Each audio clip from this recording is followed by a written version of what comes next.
Hola everyone, Rascal aquí. Y Mama, bienvenido de nuestro podcast. We're giving some love to Mexico as we discuss 3 of our favorite Latin cartoons. Those cartoons are Cartoon Network's Mucha Lucha, Nickelodeon's El Tigre, The Adventures of Manny Rivera, and Generator Rex. ¡Vamos! All 3 of these shows are incredibly memorable. Yes. I remember watching all of these shows, especially Mucha Lucha and El Tigre when I was really little, and then Generator Rex. Before it went off, actually, we started watching on TV. And we'll get to that. When we get to it. Right. So we'll start with Mucha Lucha. Lucha.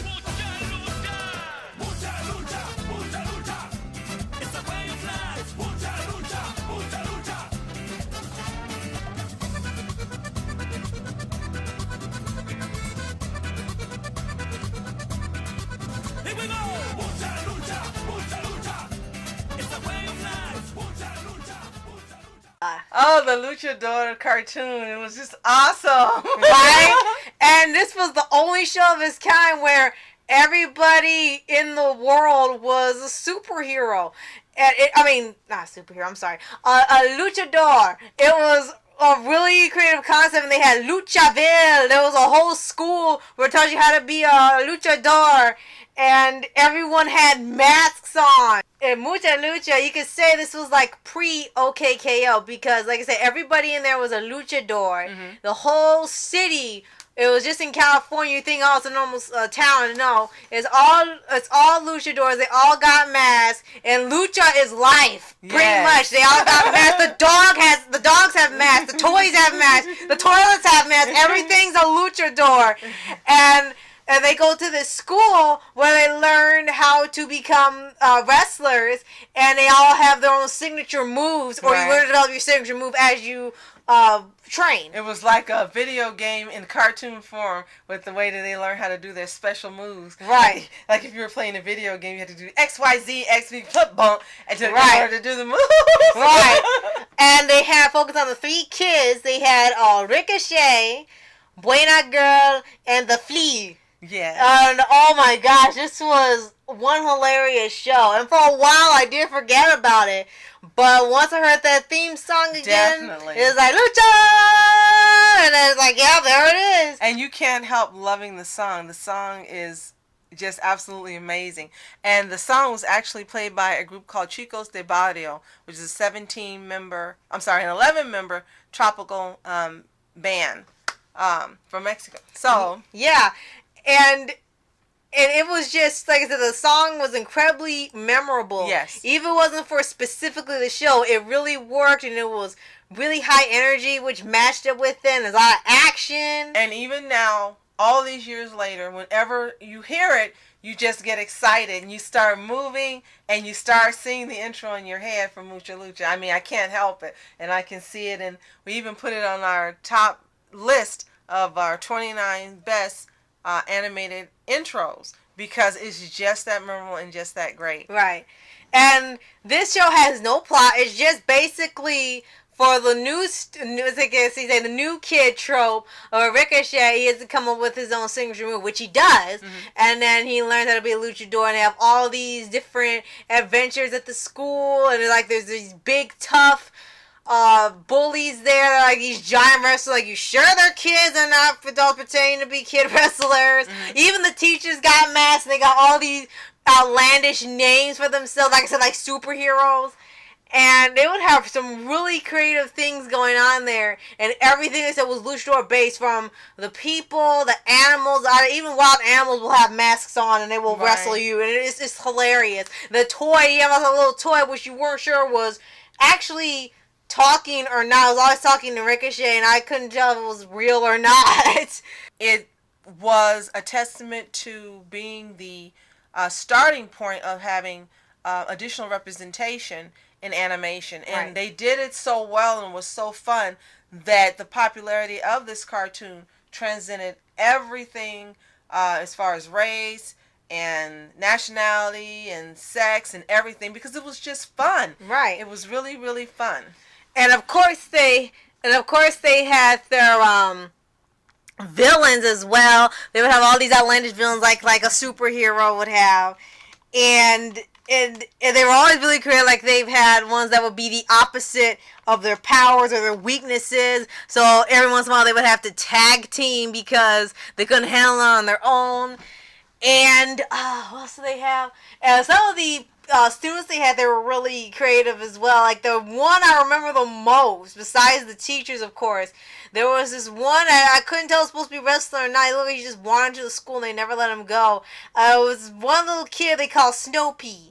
And he was literally dressed in a snow pea. And all he could say was, Snow Pea! Snow Pea! And no one could ever hurt him or anything. It's like, how is he a wrestler? He can't do anything. They would never hurt him. It was hilarious. And the one episode I remember the most from childhood was this one where people were causing trouble left and right, and it was always a different person every time. And they had the principal there who was at this giant brain, like almost like Mojo Jojo. I guess she was supposed to be the principal, and she was really, really strict. And every time she caught somebody, they would be punished. But for here, she was so extreme, and it said, "You're expelled." Like one thing, they disobey a rule, they got detention, but no, she expelled them on the spot. Like, you're expelled. You're expelled. Even a teacher goes, if I'm not a student, you're expelled. And we got to a point where everybody in the school was kicked out, and they was like, but we didn't do anything. And they had this kid who was supposedly like a parody of Mel Blanc, who's known as the man of 1,000 voices. So they had this kid who was the kid of 1,000 faces. You never saw his actual face, but every time you took off a mask, it was another mask, and even he could pretend to be anybody just by having on the exact mask. It could just be everyone. Right. And that was like a really fun. He's the kid of 1,000 faces. And you had to say his entire name over and over again. It's like, okay, we get who you are. Well, my only caveat with this cartoon is that we had some great voice actors. We had Jason Marsden, Candy Milo, Carlos Arizaki. Yes, but Carlos Arizaki was one, which was great. But it would have been nice to have some more actual Latin voiceover actors done the characters. But other than that, this was great. So tell us about the spinoff. There was a spin-off movie called Return of El Magnifico. El Magnifico, yeah. And I actually remember that coming on, and it was hilarious. It was supposed to be this great evil that was going to take over the Luchador world. It was going to challenge everybody on the planet, and it was said that he couldn't be beat, so everybody he fought would get defeated, and he would gain their powers. So the only way to beat him was to get 3 of these pieces of a legendary luchador wear, and you wear them, and it'll be the key to defeating him. And then the 3 of them had to go on this quest to find these pants. They had like they had these golden pants. They were like stretchy pants. They had a golden cape, and then a golden mask, and all of it was and together it will become an invincible force to stop him. And it was like, oh my gosh, only they would come up with something like that. And it was actually really, really fun, and they went to all these big places just to find these pieces of clothing that for some reason they all know are important. So that's another standout cartoon from Kids WB originally, and then it ended up on Cartoon Network. Mm-hmm. But the Kids WB just has some excellent cartoons, and this is just another reason why I know that you guys really miss the station. Right. So thank you for all of the fun memories from Mucha Lucha. We still love it, and thank you for this awesome theme song and intro. Can't get it out of our head no matter what happens, so we'll be loving it for years on end. Yeah. And now we move on to Nickelodeon's El Tigre. Oh my gosh. Which was created by Jorge Gutierrez, who you may also know to work on the movie The Book of Life, along with Guillermo del Toro. Yes, Guillermo del Toro. And this is another great series for Nickelodeon, back when they had a lot of variety for the shows. Nickelodeon didn't have a lot of intense action shows like Cartoon Network or Disney. Lots of their stuff was pretty much family friendly, and they were fun, and just something to have a good laugh. It was like the Laugh Along channel pretty much. And this show focused on this boy named Manny Rivera, as you know, for the title, and he had this little belt buckle. When he turned it, he could turn into the superhero El Tigre. And the whole point of the show was to decide if he was supposed to become a hero like his dad, which is White Pantera, or a villain like his grandfather, Puma Loco. And every once in a while, he would kind of switch sides. Like sometimes he would do good deeds and save people majority of the time. Right. And there were times he would kind of fall back and help his grandfather like steal something, or he'd do something that was reckless or bad, but still try to write it anyway. And that became the focus of the series. Deciding if he was going to be a hero or a villain. Right. And this one was a lot of fun. I remember seeing this with you, and I remember the little girl, Tigressa, right? The little girl who was the female superhero with him, Tigressa. Oh yeah, when she took his friend, I think it was Frida. I think she took the belt and she became La Tigresa for one episode. But the problem was no one wanted to fight her. It's like he's like, I am here to challenge you again.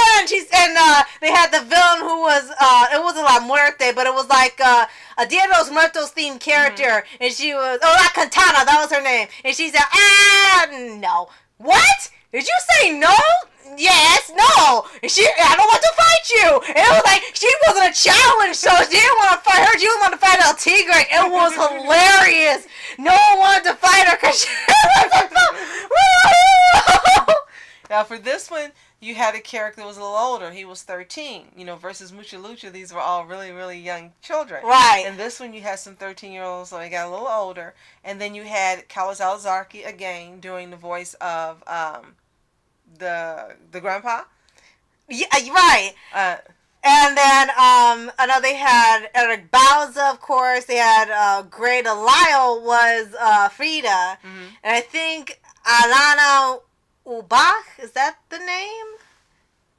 It was an actual little kid doing Ubach. A kid's voice, Ubach. Who was doing Manny. Yeah. And it was even, and it turns out it was actually based on Jorge Gutierrez's hometown and his childhood, which you kind of like, you could say like a Nickelodeon version of Gravity Falls, if you will. Right. And also co-created by his wife, Sandra, what's her last name?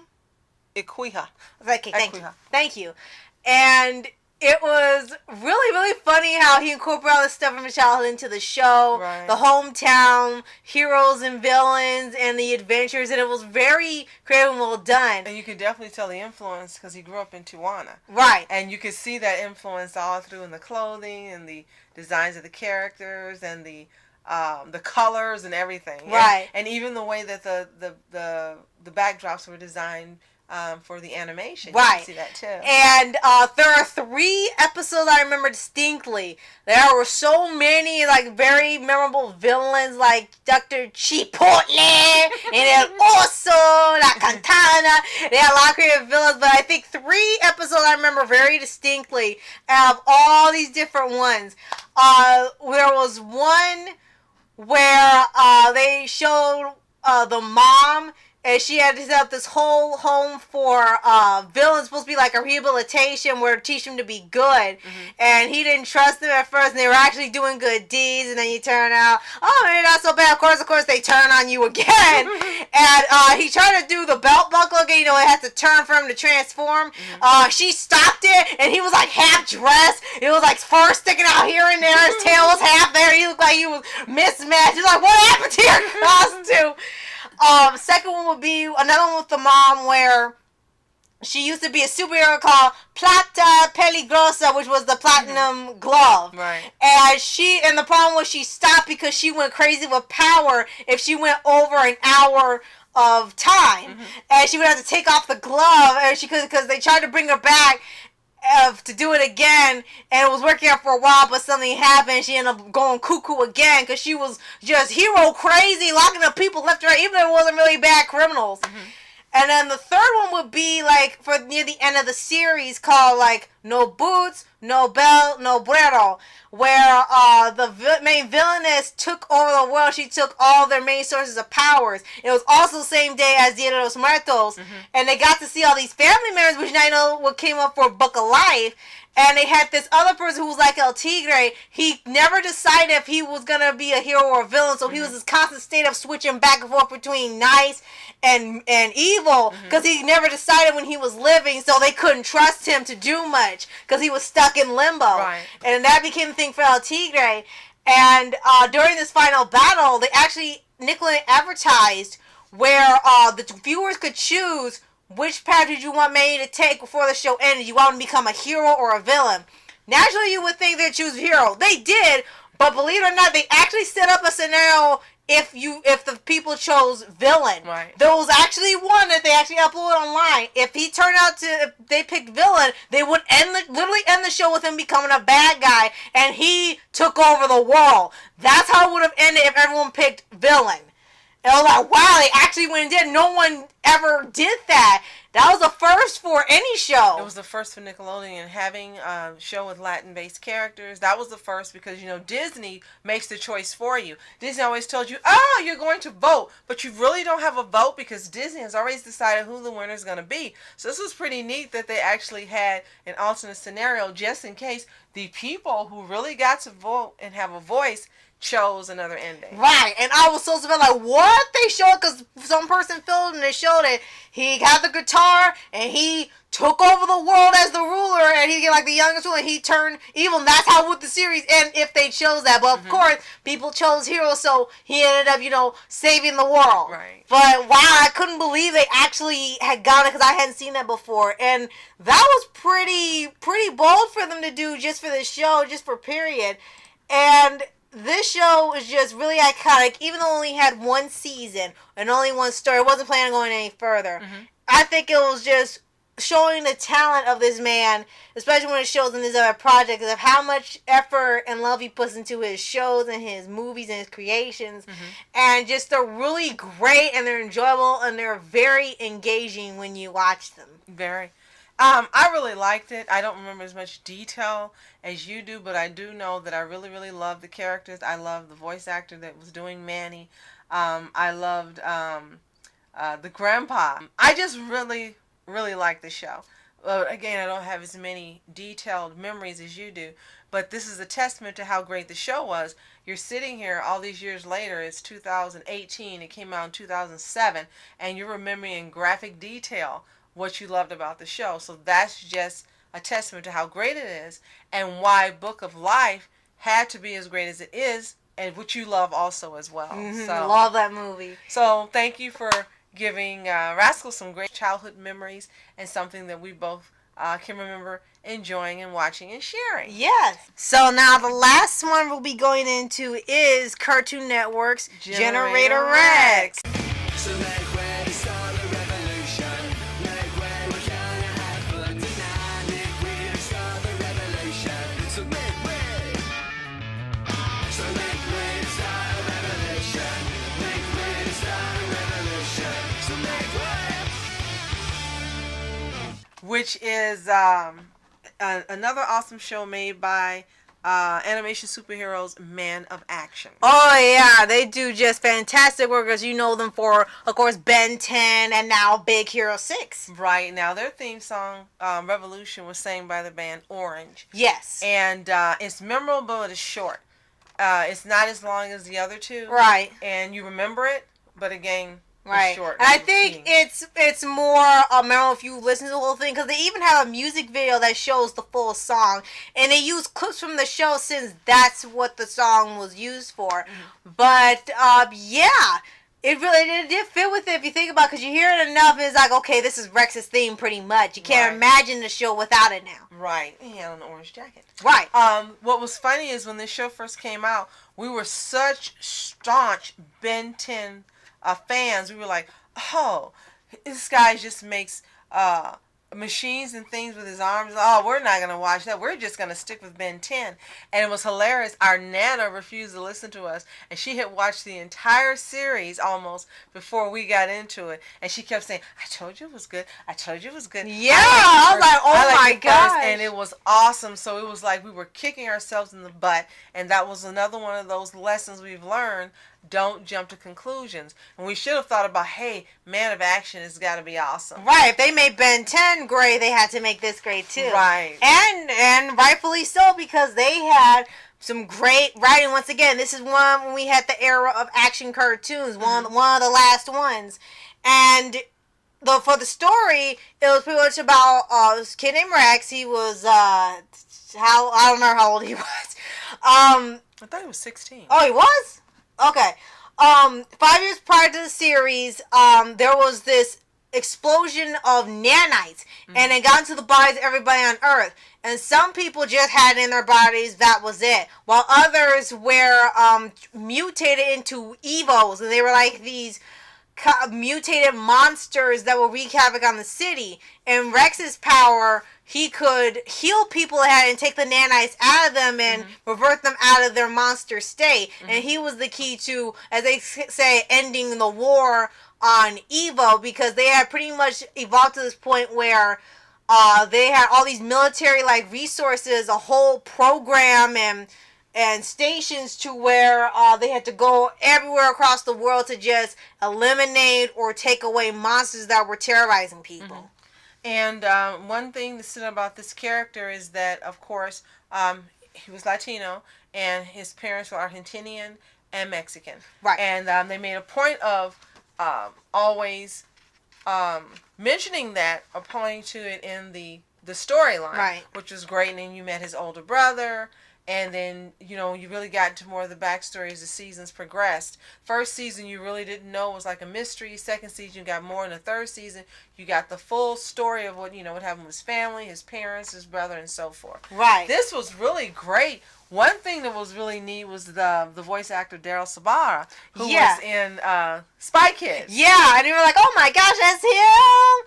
And Rex is, he has amnesia, so he doesn't remember his family or what happened to the point after he was found by Six and joined Providence. Right. So, basically, for the point of the series, that he's finding out what happened to his family, where did he come from, and that's pretty much mostly the plot of there, while mixing in a few other surprises here and there. I think what was really great for me in watching this show is the characters were distinct.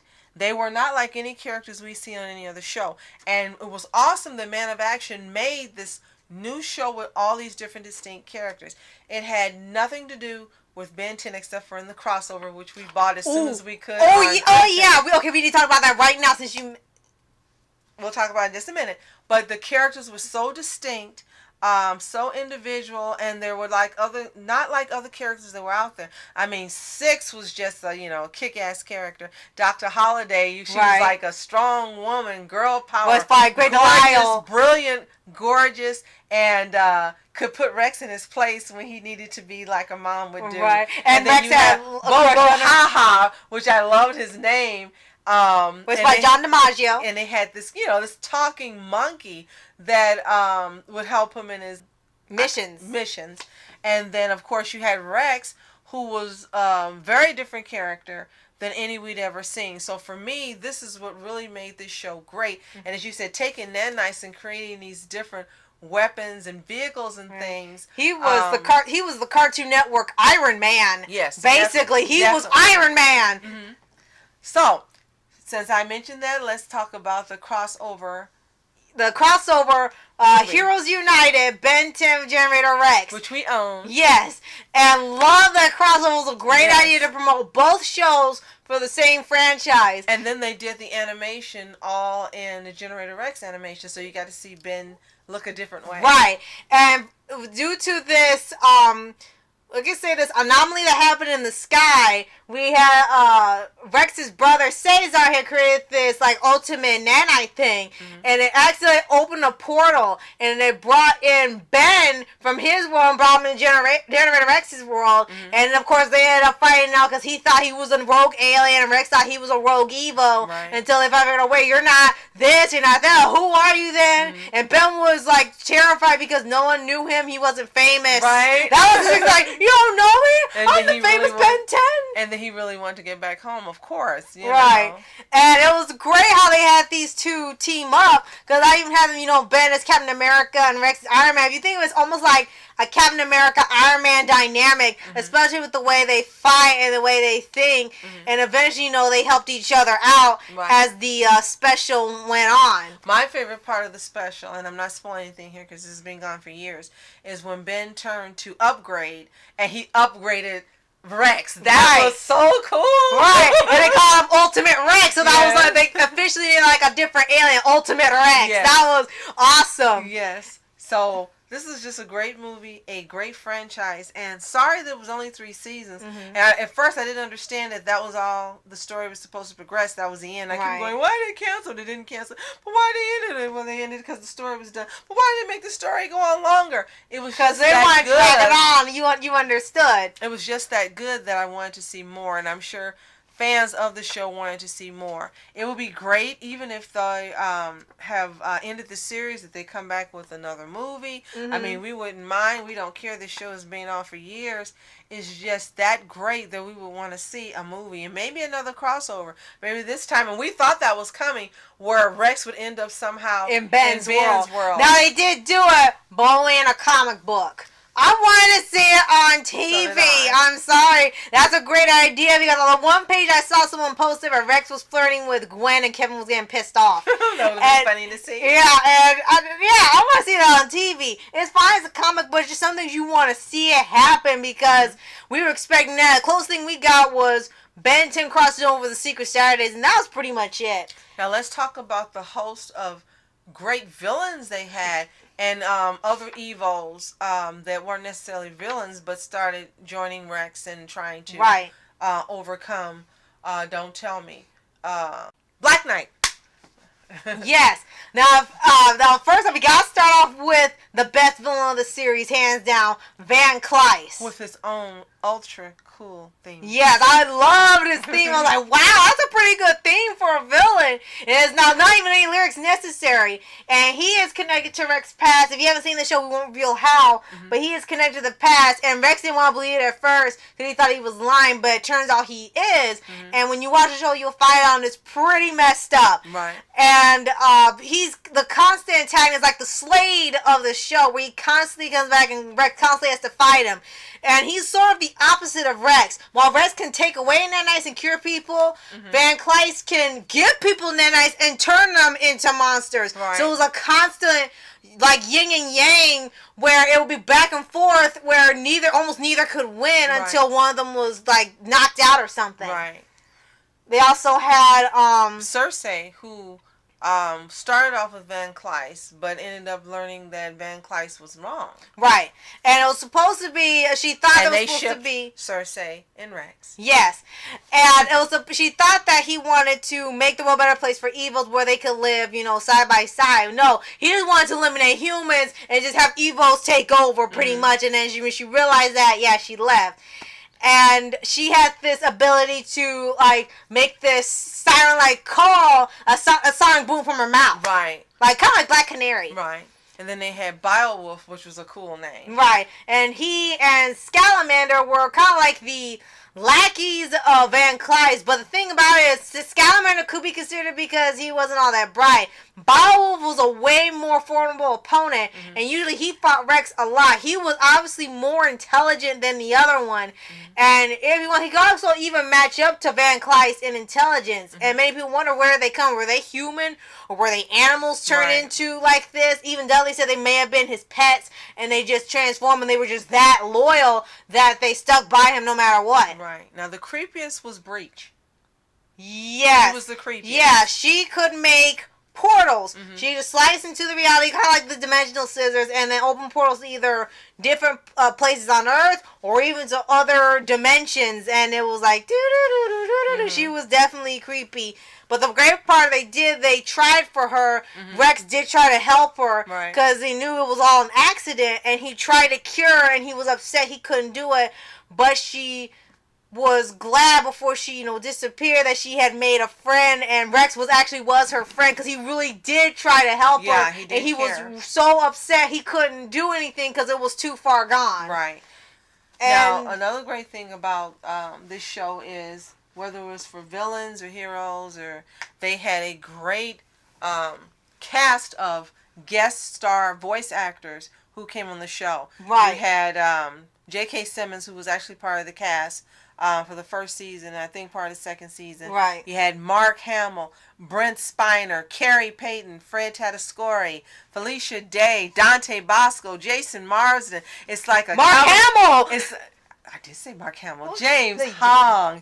It's like Carlos Alazarki is like a cavalcade of stars using one of the Inanna's phrases of people who were just voice acting all-stars who came and made these memorable appearances. Right.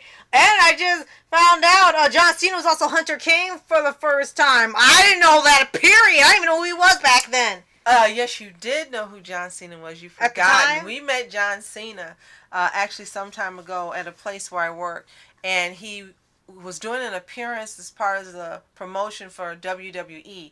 He was one of the nicest guys ever, and I will always support John Cena. He's just a really great guy, and I know you may have read, well, people say this, and we were, Rascal was little, and he was just a very sweet, very nice guy. So John Cena is an awesome, awesome man. And one more thing I'd like to mention for this show, like I said, we won't reveal how it ends or anything because there's quite a bit that happened, especially in the last season, especially with the introduction of Black Knight. I do want to point out, I do like, for the action show it was, they didn't have too many emotional moments, but the best part they have in terms of character, Six was kind of like his father, because they had a whole episode that showed on his birthday how he came to Providence, and he found out he was this giant monster at first, and ended up like de-transforming, and he found him. And they were trying to figure out what he could do. They found out he could cure evils. But White Knight, before he became White Knight, didn't trust that. And they were trying to experiment on him because he was getting out of control. And he was trying to kill him at one point. And Six protected him and said, "You're not going to hurt him." And even tried to fight him off to protect him. And from that point to several episodes, you can see, even in the flashbacks, he was a father figure to him. And that was like the nicest part. I see, even though he doesn't show a lot of emotion or anything, you knew he really cared. And he was such a cool character. He was just this really cool, laid back guy who could kick butt. And then some of the most interesting episodes later on is when he was being compromised. But his memory was compromised when they were attempting to bring back some memory that he couldn't. For Rex, And then he got affected. Yeah, because he was trying to get, he said, okay, that's enough. He tried to get him out of it. And ended up wiping away 6 years of his memory. And the crazy part was they never restored it. I thought usually by the end of the episode, okay, it's all back. But they said it would risk either losing all of his memory or bringing it back, and they didn't want a chance, so they just left it alone and said, but you're becoming the Six we know, so we'll leave it at that. So unfortunately, part of that was gone with that because he didn't remember, spending time with Rex and stuff. And I love when he called Bobo Ha. He called him Boho Ha. Bobo Baha. It's backwards. And then the last character I want to touch on quickly is Dr. Holiday. Again, she was strong, beautiful. She kept Rex in line. And then you find out later on that her sister had been affected. And she was working so hard because she really just wanted to get her sister back, who had turned into this really monstrous evil. And that was actually a really great mini arc. Plus, when they had the episodes about it, like the 2 or 3 times they focused on it, were actually really, really good. Favorite episodes? When Rex went and found out about his family. He went to Mexico to meet his family and found out they were like werewolves or something. Yeah, one of them was a werewolf. Yeah. And they would all have to lock the doors at night and they would lock them in. And he was like, why are they locking us in? They're like, oh no, it's just to keep us safe. Like, from what? And they're like, don't ask. And then the prom episode. Oh yeah, that one I almost forgot about because it had been one of the rare ones I had seen, where his prom day was actually a bunny Evo that could transform, and she was constantly getting in trouble. He had to keep bringing her back. He said, that was the best time I ever had.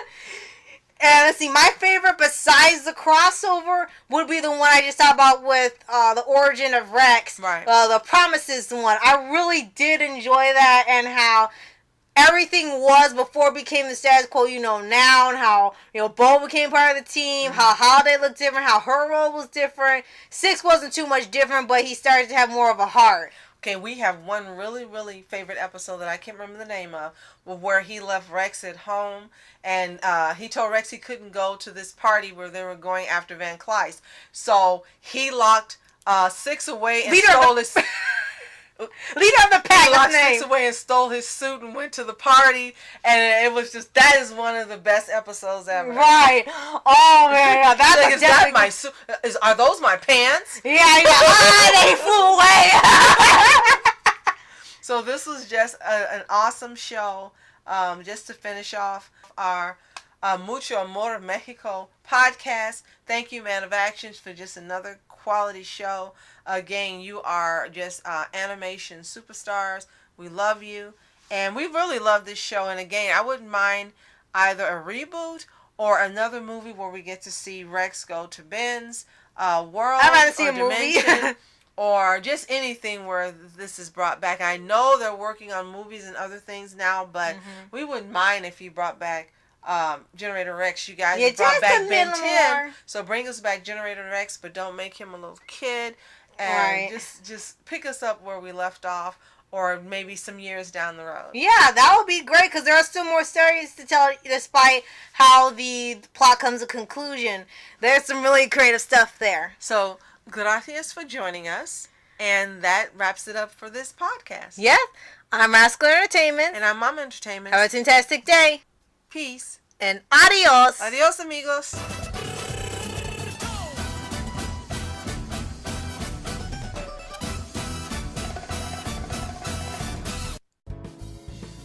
And the reporter sitting, flashing lights. Trying to walk around, man, who the hell are you?